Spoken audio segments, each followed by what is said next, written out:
The economic protests in New York have now begun, and they will likely spread.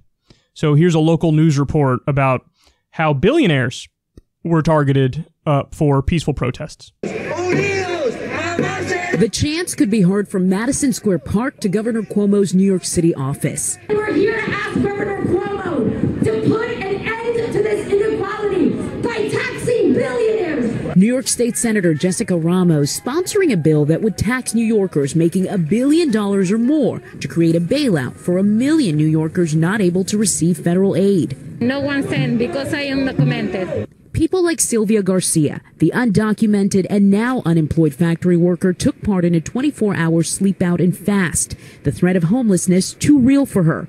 It happened just steps away from Amazon billionaire Jeff Bezos' luxury apartment. The billionaires like Bezos have a penthouse here that is $80 million. $80 million. And I can pay $1,900. Elected officials say New Yorkers who pay taxes, like food vendors, day laborers, and domestic workers, are bearing the brunt of the pandemic. I had a choice to fast. That I had a choice to sleep on that ground. But for many of our families, that choice is not a real choice. 75 cab drivers dealing with their own economic woes caravanned in support of the marchers, even with unemployment aid struggling to put food on the table. I don't know if that is a life post-coronavirus. Governor Cuomo has said in the past taxing New York's wealthiest could drive them out of the state and continue to damage the tax base. All the pandemic has done is exacerbate how rich the richest are here in New York and how poor the poorest workers are. The Billionaires Tax and Worker Bailout Fund aims to raise some $5.5 billion to help excluded workers. We did reach out to the governor's office for comment today and are waiting to hear back. Okay, so they went to a luxury apartment of Jeff Bezos. They camped outside. They slept out there. They obviously protested and spoke their minds.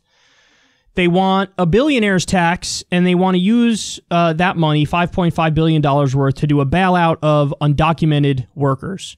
Now, undocumented workers have been sort of left behind when it comes to these COVID bailouts. However, who are we kidding? All workers have been left behind. Of course. Of course. So I think we're just getting started. I think there's going to be a lot more economic protests. I really, really support protests geared around the economy right now because we have a new depression. And I think it would be a massive error to only focus on culture war stuff and get out there in the streets for that alone. I think this economic stuff is crucially, vitally important for people, especially at a moment like right now when everybody's getting hosed and you have all these COVID bailouts and the Federal Reserve quantitative easing, which is just making billionaires way richer as the economy freaking implodes and collapses. But I will say this, man. If we actually want to win, it has to be universal. In other words, you can't say, hey, let's do a billionaire's tax and only bail out undocumented workers, because somebody's obviously going to turn around and say, well, what about the documented worker who also can't pay the bills? Because there's millions of them too. What about American citizens who can't pay the bills? There's millions of them as well. So if that's the approach you're going to go with, let's tax billionaires and only bail out undocumented workers, you're not going to get anybody on your side. You're going to poll well below 50%, and there's no way you're going to move the needle enough to actually get change, whether it's through the state legislature or if you want to go more ambitious and go to the federal level. So putting aside the issue itself, from a strategic perspective, there's no way you will win with this argument. Guys, I'm a huge proponent of a universal approach. Now, by the way, am I saying that, if somebody's an undocumented worker and, they haven't gotten any help, that I want to put my middle finger up to them? No. In fact, I have an approach that I think is a lot more reasonable with this stuff. Anybody who pays taxes can get a universal bailout here. So in other words, I'm in favor of a UBI. The UBI goes towards anybody who pays taxes. So that's the argument we should go for. We should be arguing for universal basic income. We should be arguing for Medicare for all. I feel like these ideas need to be front and center, but if you don't do universal and you target it, that's a form of means testing. And means testing is a neoliberal idea. So you might think you're being uber lefty by saying, let's help undocumented workers here, but that you're really putting your middle finger up to documented workers and to American citizens who are struggling just as much. So, and by the way, I will say this, and this is something that's unfortunately the case, but there really is an argument that if you do a billionaire's tax and you only do it in New York, well, a lot of them will just move to New Jersey, or a lot of them will move to Connecticut. And so now, is that an argument to have no billionaire's tax? No, of course not. In fact, my argument is you should do it at the federal level. Now, this is where some people would say, okay, but then wouldn't they just move overseas? Now, on that front, the answer is effectively no. Maybe a very tiny number of them will, but the entire U.S. market is so crucially important to billionaires that they cannot give up on the U.S. market and they'll have to pay the taxes. If you just do it in New York, just a billionaire's tax in New York, that market is not as vital. They can just go to New Jersey. They can just go to Connecticut. But when it comes to all of the United States, no, if you do a billionaire's tax at the federal level in the United States, you will not see this flight of billionaires elsewhere. And particularly because a lot of the other developed countries have steeper taxes anyway on the rich.